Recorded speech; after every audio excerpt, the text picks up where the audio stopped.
எந்த கலைஞனும் அவளை சிலை வடிப்பான், எந்த புலவனும் அவளை பாட்டில் வைப்பான். அந்த இயற்கையும் அவள் மேல் காதல் கொள்ளும், அவள் நினைவாலே என் காலம் செல்லும். நான் பார்த்ததிலே அவள் ஒருத்தியை தான் நல்ல அழகி என்பேன், நல்ல அழகி என்பேன்.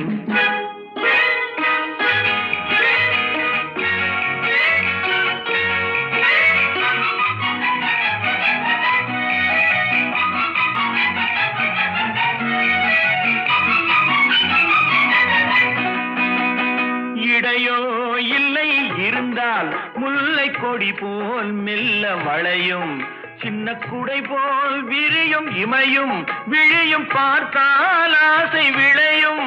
அந்த பூமகள் திருமுகம் மேலே குளிர் புன்னகை வருவதனாலே நிலவோ மலரோ